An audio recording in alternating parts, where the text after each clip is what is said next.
എൻ്റെ പേര് റെജീന. ഞാൻ പാലാരൂപതയിലെ രാമപുരം ഇടവകാംഗമാണ്. ആദ്യമായി തന്നെ അമ്മയ്ക്കും തിരുക്കുമാരനും കോടാനുകോടി നന്ദി.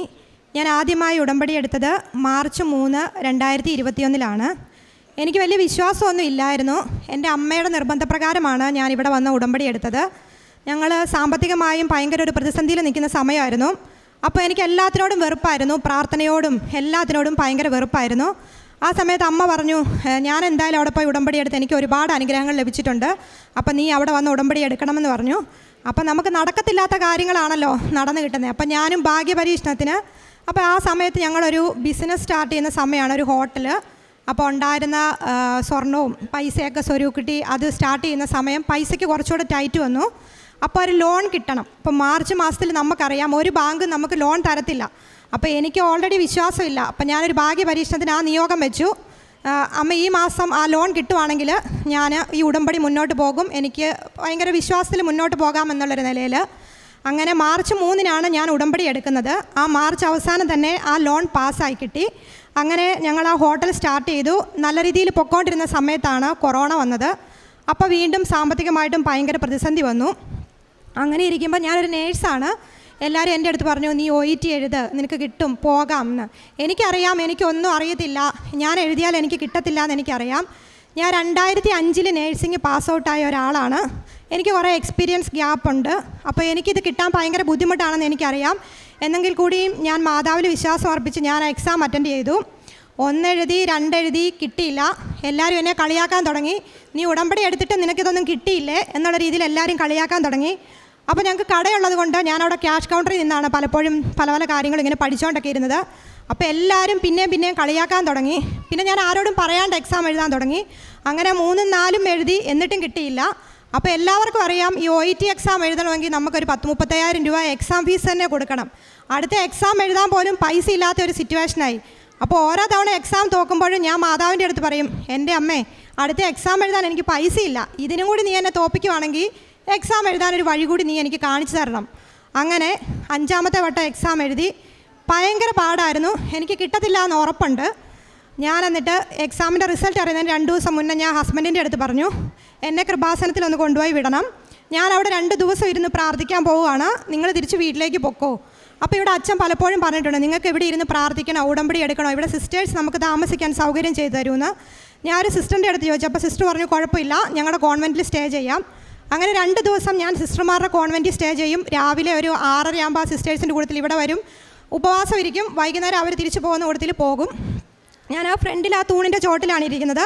കുറേ നേരം അവിടെ ഇരുന്ന് കരഞ്ഞ് പ്രാർത്ഥിക്കും. എനിക്കതല്ലാതെ ഇനി വേറൊരു നിർവാഹമില്ല മുന്നോട്ട് പോകാൻ. അത്രയ്ക്ക് സാമ്പത്തിക പ്രതിസന്ധി, കടബാധ്യതകൾ കുന്നുകൂടിയിരിക്കുന്നു. അങ്ങനെ ഞാൻ അവിടെ ഇരുന്ന്, നമ്മൾ 2 ദിവസം ഉപവാസം ഇരുന്നാലും കണ്ടിന്യൂസ് പ്രാർത്ഥിക്കത്തില്ലല്ലോ. അപ്പം ഞാനിവിടെ ഇരുന്ന് ഇങ്ങനെ വർത്തമാനം പറയുന്ന പോലെ മാതാവിൻ്റെ അടുത്ത് പറഞ്ഞു, സാധാരണ നമ്മളൊരു കാര്യം ഉണ്ടെങ്കിൽ നമ്മൾ നമ്മുടെ അപ്പൻ്റെ അടുത്ത് ആദ്യം പറയും. അപ്പനത് നടത്തി തന്നില്ലെങ്കിൽ അമ്മയുടെ അടുത്ത് പറയും, അമ്മ ഇത് എനിക്ക് നടത്തി തരണം. ഇനി 2 പേരും നടത്തി തന്നില്ലെങ്കിൽ നമ്മൾ എന്ത് ചെയ്യും? പട്ടിണി ഇരിക്കും, എനിക്കിത് നടന്ന് കിട്ടിയേ പറ്റൂ എന്നും പറഞ്ഞതുപോലെ ഞാൻ 2 ദിവസം ഇവിടെ പട്ടിണി ഇരുന്നു. ഞാൻ പറഞ്ഞു, അമ്മേ, എൻ്റെ സ്വന്തം അമ്മയാണെങ്കിൽ ഞാൻ തിരിച്ച് വീട്ടിലേക്ക് പോകുമ്പം ആ പച്ചക്കറിത്തോട്ടത്തിൽ നിൽക്കുന്ന 2 പച്ചക്കറിയെങ്കിലും പറിച്ച് എൻ്റെ അമ്മ വന്നിട്ട് പറയും, ഇത് നീ വീട്ടിൽ കൊണ്ടുപോയിക്കോടിയെന്ന്. അപ്പം ഞാൻ പറഞ്ഞു, ഞാൻ വെറും കൈയോടെ ഇവിടുന്ന് പോകത്തില്ല, നീ ഇതെനിക്ക് തന്നേ പറ്റൂ. അങ്ങനെ റിസൾട്ട് അറിയുന്ന ദിവസമായി ഒരു 10 മണിയായപ്പോഴത്തേക്ക് മെയിൽ വന്നു.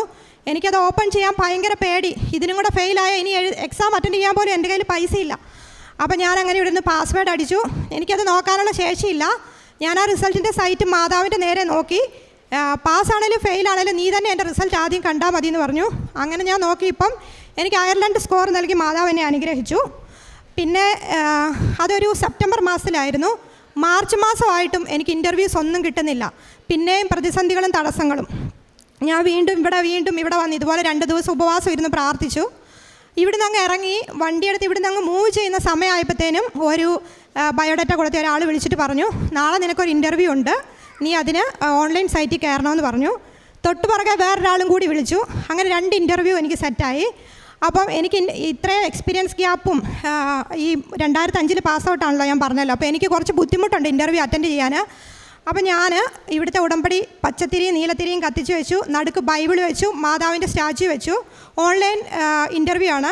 ഞാൻ മാതാവിൻ്റെ അടുക്ക പറഞ്ഞു, ഞാൻ ആ ഇൻ്റർവ്യൂ നടത്തുന്ന ആളുടെ അടുത്തല്ല സംസാരിക്കുന്നത്, ഞാൻ നിൻ്റെ അടുത്താണ് സംസാരിക്കുന്നത്, എനിക്കിത് പാസ്സാക്കി തന്നേ പറ്റൂ, എനിക്ക് വേറൊരു നിർവാഹമില്ല എന്ന് പറഞ്ഞു. 2 ഇൻ്റർവ്യൂവും ഫസ്റ്റ് അറ്റംപ്റ്റിൽ തന്നെ എനിക്ക് പാസ്സായി. അങ്ങനെ എനിക്ക് അയർലൻഡിൽ പോകാൻ പറ്റി. അവിടെ ചെന്നിട്ട് ഒരു ടെസ്റ്റ് ഉണ്ട്, ആപ്റ്റിറ്റ്യൂഡ് ടെസ്റ്റ് എന്ന് പറഞ്ഞൊരു ടെസ്റ്റ്. പോയിട്ടുള്ള എല്ലാവർക്കും അറിയാം, ഭയങ്കര ടഫാണ്. 14 സ്റ്റേഷനുണ്ട്. 10 മിനിറ്റ് കൊണ്ട് നമ്മളത് അറ്റൻഡ് ചെയ്യണം. അത് 2.5 ലക്ഷം രൂപയാണ് എക്സാം ഫീസ്. 2 വട്ടം അറ്റൻഡ് ചെയ്യാൻ പറ്റത്തുള്ളൂ. ഫെയിലായാൽ നമ്മൾ തിരിച്ചു പോരേണ്ടി വരും. അപ്പോൾ എനിക്ക് ഭയങ്കര പേടി. 2.5 ലക്ഷം രൂപ കടം മേടിച്ചാണ് നമ്മൾ എക്സാം ഫീസൊക്കെ അടച്ചേക്കുന്നത്. ഫെയിലായിട്ടുണ്ടെങ്കിൽ പിന്നെ ആത്മഹത്യ അല്ലാതെ വേറൊരു വഴിയില്ല. ഞാൻ രാവിലെ ഹസ്ബൻഡിനെ പറഞ്ഞു ഇവിടെ വിട്ടു എക്സാമിൻ്റെ അന്ന്. ഞാൻ പറഞ്ഞു എനിക്ക് മാതാവിൻ്റെ രൂപം കണ്ടിട്ടേ ഞാൻ എക്സാം എഴുതാൻ പോകത്തുള്ളൂ. അപ്പോൾ സമയവ്യത്യാസം 5.5 മണിക്കൂർ വ്യത്യാസം ഉള്ളതുകൊണ്ട് ഹസ്ബൻഡ് രാവിലെ തന്നെ പോന്നു. ഞാനവിടെ എണീറ്റ് വരുന്ന സമയമായപ്പോൾ തന്നെ ഹസ്ബൻഡ് ഇവിടെ എത്തി. അങ്ങനെ ഹസ്ബൻഡ് എന്നെ വീഡിയോ കോൾ വിളിച്ച് മാതാവിനെ കാണിച്ചു. ഞാൻ പറഞ്ഞു എൻ്റെ അമ്മേ, എൻ്റെ പ്രശ്നങ്ങൾ എല്ലാവരെ കഴിഞ്ഞും കൂടുതൽ നിനക്കാണ് അറിയാവുന്നത്. എനിക്ക് എക്സാം പാസ്സായേ പറ്റൂ. നീ എൻ്റെ കൂട്ടത്തിലുണ്ടായിരിക്കണമെന്ന് പറഞ്ഞു. എൻ്റെ കൂട്ടത്തിൽ വേറൊരു കൊച്ചുണ്ട്.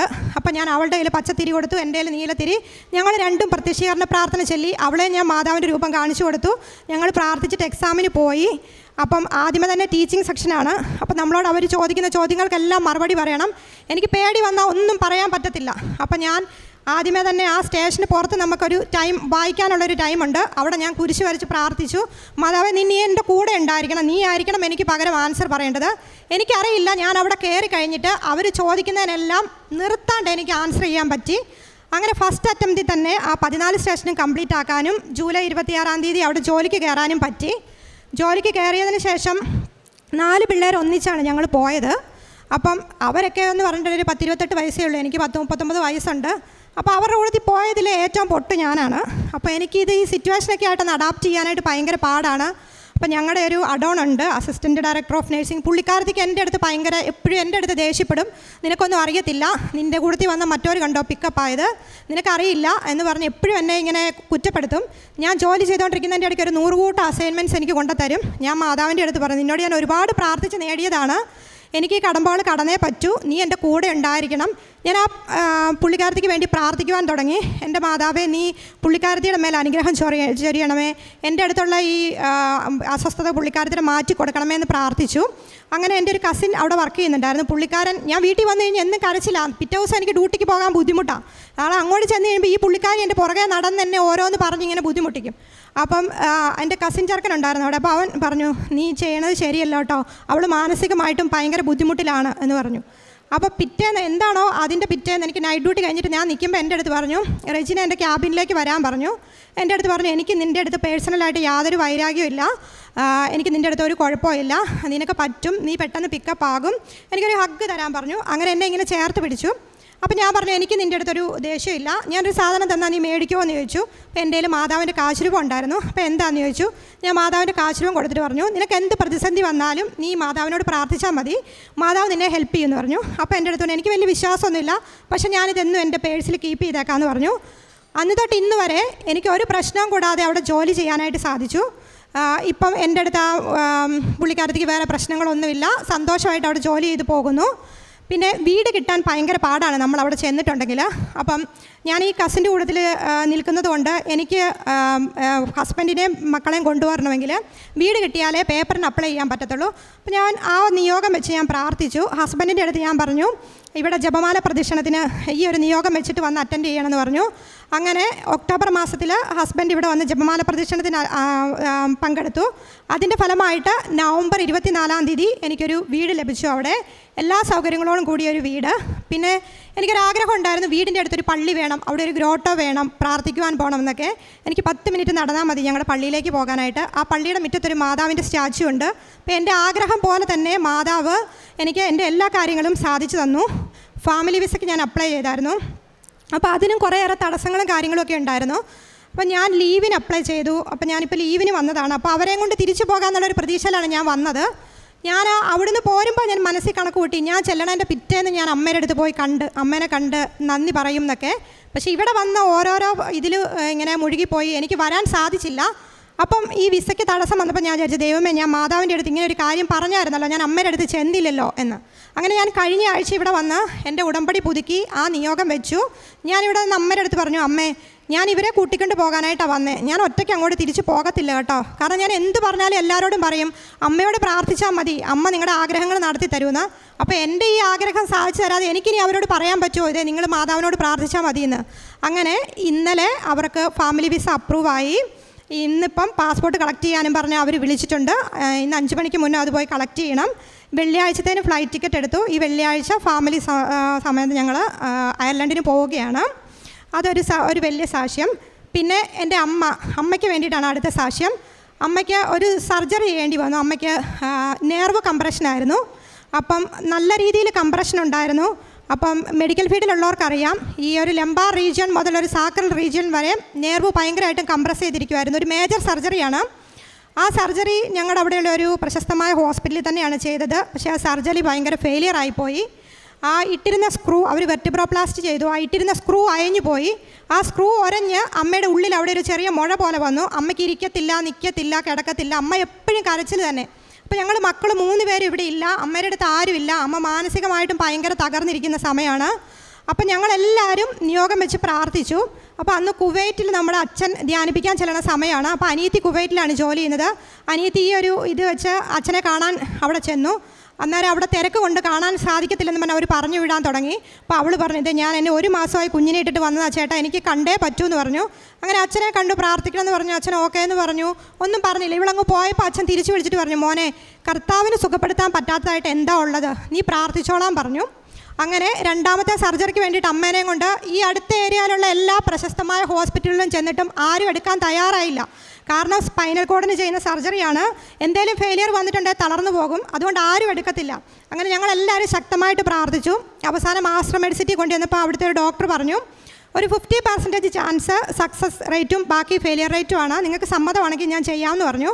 അങ്ങനെ അവർ MRI ചെയ്ത് നോക്കിയപ്പോൾ അവിടെ ഒരു നൊഡ്യൂൾ കണ്ടു. അപ്പോൾ അവർക്ക് CA ആണോ എന്ന് ഡൗട്ട്. അപ്പോൾ ഞങ്ങൾക്ക് എല്ലാവർക്കും ടെൻഷൻ, ഞങ്ങളെല്ലാവരും ഭയങ്കര കരച്ചിൽ. അന്നേരം മാതാവിനോട് നിയോഗം വെച്ച് പ്രാർത്ഥിച്ചു. അമ്മ ഉടമ്പടി എടുത്ത ആളാണ്. അമ്മ കാശുരൂപം വെച്ച് പ്രാർത്ഥിക്കും. എപ്പോഴും അമ്മ സാക്ഷ്യങ്ങൾ കേട്ടുകൊണ്ടായിരുന്നു ഹോസ്പിറ്റലിലായിരുന്നപ്പോഴും ഇരുന്നത്. അങ്ങനെ പെറ്റ് സ്കാൻ ചെയ്തു, ബയോപ്സിക്ക് എടുക്കണമെന്ന് പറഞ്ഞു. അപ്പം ഈ കമ്പി കൊണ്ട് ഉറഞ്ഞത് മൂലമുള്ള ഒരു ചെറിയ ഇൻഫെക്ഷൻ മാത്രമാണ്, പേടിക്കാനൊന്നുമില്ലെന്ന് പറഞ്ഞു. 2ാമത്തെ സർജറി കഴിഞ്ഞു, റെസ്റ്റൊക്കെ കഴിഞ്ഞു. അമ്മ ഇപ്പോൾ എണീറ്റ് നടക്കുന്നുണ്ട്. എല്ലാവർക്കും ഭയങ്കര അത്ഭുതമാണ്. കാരണം ഇത്രയും വലിയ 2 സർജറി കഴിഞ്ഞിട്ടും അമ്മയ്ക്ക് എണീറ്റ് നടക്കാൻ സാധിക്കുന്നുണ്ടല്ലോ എന്ന്. കഴിഞ്ഞ ആഴ്ച ഞാനിവിടെ ഉടമ്പടി പുതുക്കാൻ വന്നപ്പം അമ്മ എൻ്റെ കൂട്ടത്തിൽ ഇവിടെ വന്ന് ഉടമ്പടി പുതുക്കി. അമ്മയ്ക്കും തിരുക്കുമാരനും 1000 നന്ദി. പിന്നെ ലൈറ്റ് ക്യാൻഡിൽ പ്രയർ റിക്വസ്റ്റ് ഇട്ടത് മൂലം എൻ്റെ അനിയത്തിയുടെ കുഞ്ഞിന് പനി വന്നു. അപ്പോൾ അവരതിനെ ഹോസ്പിറ്റലിൽ കൊണ്ടുവന്നപ്പോഴത്തേക്കും കുഞ്ഞിന് ഇഞ്ചക്ഷൻ എടുത്തതാണ്. പക്ഷേ ഇഞ്ചക്ഷൻ എടുത്ത ഡോസ് കൂടിപ്പോയി. അങ്ങനെ അവൻ കാല് നിലത്ത് കുത്തത്തില്ല, നടക്കത്തുമില്ല. അപ്പോൾ അവൾ ഭയങ്കരമായിട്ടും കരഞ്ഞുകൊണ്ട് വിളിച്ചു, എൻ്റെ കുഞ്ഞിനി നടക്കുമോയെന്ന് അറിയത്തില്ലടി, എന്ത് ചെയ്യണം, നീ എപ്പോഴും കൃപാസനത്തിൽ പോകുന്നല്ലേ, നീ മാതാവിൻ്റെ അടുത്തൊന്ന് പ്രാർത്ഥിക്കണേന്ന്. അങ്ങനെ ഞാൻ ലൈറ്റ് ക്യാൻഡിൽ പ്രയർ റിക്വസ്റ്റ് ഇട്ട് പ്രാർത്ഥിച്ചു. അപ്പോൾ അവിടെ ഒരു പാലസ്തീൻ ഡോക്ടറാണ് ആ കൊച്ചിനെ നോക്കിയത്. അപ്പം എങ്ങനെയാലും ഒരു മലയാളി ഡോക്ടറെ കിട്ടുവാണെങ്കിൽ നമുക്ക് എന്താണ് നെക്സ്റ്റ് ഒപ്പീനിയൻ എന്ന് ചോദിക്കായിരുന്നു. അങ്ങനെ ഞാൻ രാത്രിയിൽ കരഞ്ഞുകൊണ്ട് മാതാവിൻ്റെ അടുത്ത് പ്രാർത്ഥിച്ചതിൻ്റെ ഫലമായിട്ട് അവർക്കൊരു മലയാളി ഡോക്ടറെ കാണാനും, പേടിക്കണ്ട, കുറച്ച് ദിവസം കൊണ്ട് മാറിക്കിട്ടും എന്ന് പറഞ്ഞ് 2 ദിവസത്തിനുള്ളിൽ അവൻ നടക്കുവാനും തുടങ്ങി. പിന്നെ എൻ്റെ അപ്പച്ചൻ്റെ ഒരു സ്ട്രോക്ക് വന്നു. അത് തുടക്കത്തിൽ തന്നെ കണ്ടുപിടിക്കുവാൻ സാധിച്ചു. ഹോസ്പിറ്റലിൽ ചെന്നപ്പം 48 hours കഴിഞ്ഞിട്ട് എന്തെങ്കിലും പറയാൻ പറ്റത്തുള്ളൂ എന്ന് പറഞ്ഞു. ലൈറ്റ് ക്യാൻഡിൽ പ്രയർ റിക്വസ്റ്റ് ഇട്ട് പ്രാർത്ഥിച്ചതിൻ്റെ ഫലമായിട്ട് പിറ്റേന്ന് തന്നെ ഡോക്ടർ റൗണ്ട്സിന് വന്നപ്പോൾ പറഞ്ഞു, കുഴപ്പമില്ല, സപ്പോർട്ടീവായിട്ട് മെഡിസിൻ എടുത്താൽ മതി, മാറിക്കോളും എന്ന് പറഞ്ഞു. പിന്നെ ഉടമ്പടി തൈലം പുരട്ടിയത് മൂലം എൻ്റെ മൂത്ത മോന് ഭയങ്കര വയറുവേദനയും ഛർദിയും. അങ്ങനെ അപ്പോൾ ഞാൻ വിചാരിച്ചു ഇവൻ എന്തെങ്കിലും കഴിച്ചിട്ട് ദഹിക്കാതെ വന്നതായിരിക്കും എന്ന്. ഹോസ്പിറ്റലിൽ കൊണ്ടുവന്നപ്പോഴത്തേക്കും അപ്പൻഡിക്സ് ആണെന്ന് പറഞ്ഞു.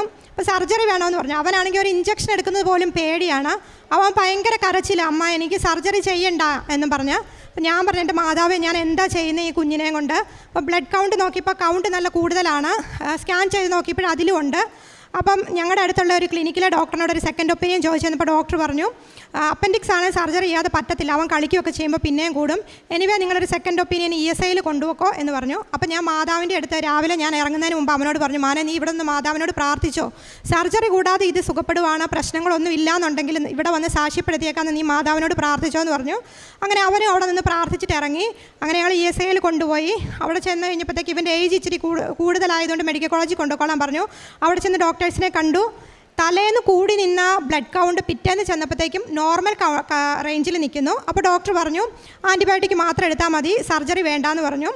അങ്ങനെ മാതാവിൻ്റെ അടുത്ത് ഉടമ്പടി ചെയ്തത് പ്രകാരം എനിക്ക് മാതാവ് ഒരുപാട് അനുഗ്രഹങ്ങൾ അനുഗ്രഹിച്ചു. അമ്മയ്ക്കും തിരുക്കുമാരനും കോടാനുകോടി നന്ദി. പിന്നെ കാരുണ്യ പ്രവർത്തികൾ എന്ന് പറഞ്ഞാൽ ഞാൻ നേരത്തെ വർക്ക് ചെയ്തിരുന്ന ഹോസ്പിറ്റലിൽ അവിടെയുള്ള രോഗികൾക്ക് അവിടെ ബൈസ്റ്റാൻഡേഴ്സ് ഉണ്ട്, എന്നാലും അവരുടെ നഖമൊക്കെ വെട്ടിക്കൊടുക്കാനൊക്കെ ഞാൻ ഹെൽപ്പ് ചെയ്യും. പിന്നെ അവിടെ വരണ അമ്മച്ചിമാർ തീർത്തും പാവപ്പെട്ട ഒരു ഫുഡൊന്നും കഴിക്കാൻ പൈസ ഇല്ലാത്തവർക്ക് കൊടുക്കും. പിന്നെ ഞങ്ങളുടെ അടുത്തൊരു ഈ അഗതികളെ താമസിക്കുന്നൊരു സ്ഥലമുണ്ട്, അവർക്ക് ഫുഡ് വാങ്ങിക്കാനൊക്കെ പൈസ ഇടയ്ക്ക് കൊടുക്കും. ഇപ്പോഴെനിക്ക് പ്രേക്ഷിത പ്രവർത്തനം ചെയ്യാൻ പറ്റത്തില്ല, എന്നാലും എൻ്റെ കൂടെ വർക്ക് ചെയ്യുന്ന പിള്ളേർ എന്തെങ്കിലും പ്രതിസന്ധി വരുമ്പം എൻ്റെ കയ്യിൽ മാതാവിൻ്റെ കുറേ ലോക്കറ്റ് ഉണ്ട്, ഞാനത് കൊടുത്ത് അവരോട് പ്രാർത്ഥിക്കുവാനായിട്ട് പറയും. പിന്നെ എൻ്റെ ജോലി കഴിഞ്ഞിട്ട് അവർക്ക് നല്ല തിരക്കാണെങ്കിൽ ഞാൻ അവരെ പോയി ഹെൽപ്പ് ചെയ്യും. എനിക്ക് വേണമെങ്കിൽ ആ സമയത്ത് ചുമ്മാ ഇരിക്കാം, എന്നാലും എനിക്ക് വേറെ കാരുണ്യ പ്രവർത്തികളൊന്നും ചെയ്യാൻ പറ്റത്തില്ല. അതുകൊണ്ട് ഞാൻ ആ സമയത്ത് വെറുതെ ഇരിക്കാതെ ഞാൻ അവരെ പോയി ഹെൽപ്പ് ചെയ്യാറുണ്ട്. അങ്ങനെ അമ്മയ്ക്കും തിരുക്കുമാരനും ചെയ്തു തന്ന അനുഗ്രഹങ്ങൾക്ക് കോടാനുകോടി നന്ദി പറയുന്നു. യെശയ്യാ പ്രവാചകൻ്റെ പുസ്തകം 30-ാം അധ്യായം 20-ാം തിരുവചനത്തിൽ കർത്താവ് നിനക്ക് കഷ്ടതയുടെ അപ്പവും ക്ലേശത്തിൻ്റെ ജലവും തന്നാലും നിൻ്റെ ഗുരു നിന്നിൽ നിന്ന് മറഞ്ഞിരിക്കുകയില്ല. നിൻ്റെ നയനങ്ങൾ നിൻ്റെ ഗുരുവിനെ ദർശിക്കും. നീ ഇടത്തോട്ടോ വലത്തോട്ടോ തിരിയുമ്പോൾ നിൻ്റെ കാതുകൾ പിന്നിൽ നിന്ന് ഒരു സ്വരം ശ്രവിക്കും, ഇതാണ് വഴി, ഇതിലേ പോവുക. ഈ മകളുടെ അനുഭവ സാക്ഷ്യം തൻ്റെ OET എക്സാമും അതിനോടനുബന്ധിച്ചുള്ള സ്കോറും പിന്നീടുള്ള അയർലൻഡിലേക്കുള്ള സ്കോർ കിട്ടുന്നത്, ആപ്റ്റിറ്റ്യൂഡ് ടെസ്റ്റ്, ഇങ്ങനെ ഒരു അനുഭവ സാക്ഷ്യം. അതിൽ OET എക്സാമൊക്കെ എത്ര തവണ എഴുതിയെന്നും ഈ മകൾക്ക് എന്തുമാത്രം ഗ്യാപ്പുണ്ട് തൻ്റെ കരിയറിൽ, അതാണ് നാം പ്രത്യേകം ശ്രദ്ധിക്കേണ്ടത്. അത്രയേറെ ഗ്യാപ്പുള്ള മകൾ പിന്നീടുള്ള ഫ്രഷേഴ്സായ കുഞ്ഞുങ്ങളുടെ കൂടിയാണ് പിന്നീട് OET എഴുതുന്നതും. അതും OET എഴുതി പലതവണ എഴുതി 5-ാമത്തെ പ്രാവശ്യമാണ് മകൾക്ക് അയർലൻഡ് സ്കോർ കിട്ടുന്നത്. ഇവിടെ OETയുടെയും IELTSൻ്റെയും ഒക്കെ സാക്ഷ്യങ്ങൾ പറയുന്നുണ്ട്. അപ്പോൾ ഇതിങ്ങനെ പിള്ളേരെയൊക്കെ വിദേശത്തേക്ക് വിടാനുള്ള ഒരു സ്ഥലമാണോ എന്നൊക്കെ ചോദിക്കുന്നവരുമുണ്ട്. തങ്ങളുടെ ജീവിതം നട്ടം തിരിയുമ്പോഴെന്ന് തന്നെ പറയാം. അല്ലെങ്കിൽ ചെറിയ കുട്ടികളാണെങ്കിൽ 19-20 വയസ്സുള്ളവരാണെങ്കിൽ അവരവരുടെ ജീവിതത്തിൽ വിദേശത്തേക്ക് പോകണമെന്നൊക്കെ ആഗ്രഹിച്ചത് തങ്ങളുടെ മാതാപിതാക്കൾക്ക് ഒരു താങ്ങാകാൻ തണലാകാനാണെങ്കിൽ തീർച്ചയായും അവിടെയാണ് കൃപാസനത്തിൽ ജപമാലകളിൽ കുതിർന്ന ഈ മണ്ണിൽ വന്ന് പ്രാർത്ഥിക്കുമ്പോൾ ജപമാലകളിലൂടെ പരിശുദ്ധ അമ്മയുടെ മാധ്യസ്ഥത്തിലൂടെ അവർക്കൊക്കെ തങ്ങളുടെ പല തടസ്സങ്ങളും നീങ്ങിക്കിട്ടുന്നത്. അങ്ങനെ ഈ മകളുടെ കാര്യത്തിൽ ഓരോന്നും നാം ശ്രദ്ധിച്ച് കേട്ടു. എത്രമാത്രം റിസ്ക് ആയിരുന്നു ഓരോന്നും. അമ്മയെ മുറുകെ പിടിച്ച ജീവിതയാത്ര. ഒരു കുഞ്ഞിനെ പോലെ അമ്മയുടെ അടുത്ത് വന്നിരുന്ന് ഞാൻ ഇന്ന് പട്ടിണിയിരിക്കും, എനിക്കിത് ചെയ്തു തരണം. അപ്പോഴങ്ങനെയൊക്കെ ഒരു സ്വതസിദ്ധമായ ശൈലിയിൽ സ്വാതന്ത്ര്യത്തോടെയൊക്കെ പറയുവാനൊക്കെ കഴിയണമെങ്കിൽ അത് അത്രയേറെ അമ്മയുമായിട്ടുള്ള ആ ബന്ധവും അതുപോലെ തന്നെ നാം അനുഭവിക്കുന്ന ക്ലേശങ്ങളും അതൊക്കെയാണ് ഓരോ വ്യക്തികളെയും ദൈവത്തിലേക്ക് കൂടുതൽ അടുപ്പിക്കുന്നത്. ഇതൊന്നും കിട്ടാതെ വന്നപ്പോൾ പഴി പറഞ്ഞ് ദൈവത്തെ കുറ്റം പറഞ്ഞ് ചുരുണ്ടുകൂടി കിടക്കാമായിരുന്നു. എന്നാൽ അതല്ല ചെയ്തത്. ഇവിടെ വന്ന് 2 ദിവസം അമ്മയോടൊത്ത് ഇരിക്കുകയാണ്.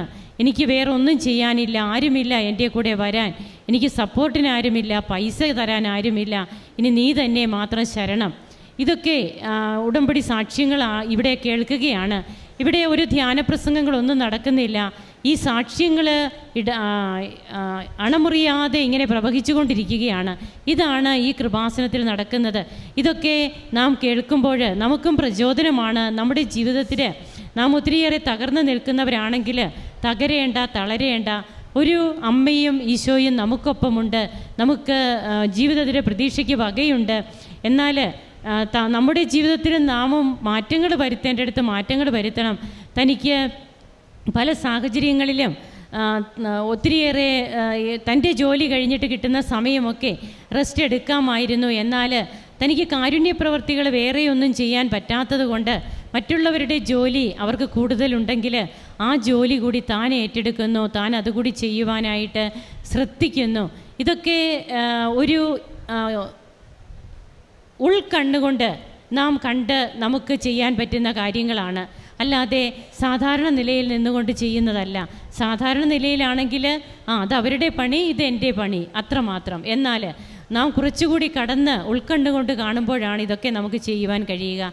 ഈ മകളുടെ ജീവിതത്തിൽ ദൈവം കൊടുത്ത കൃപകൾക്ക് നമുക്ക് കരങ്ങളടിച്ച് ഈശോയ്ക്കും അമ്മയ്ക്കും നന്ദി പറയാം, ദൈവത്തെ മഹത്വപ്പെടുത്താം, ആരാധിക്കാം. അത്യപൂർവ ദൈവാനുഭവങ്ങൾ ഇനി നിങ്ങൾക്കും സ്വന്തം.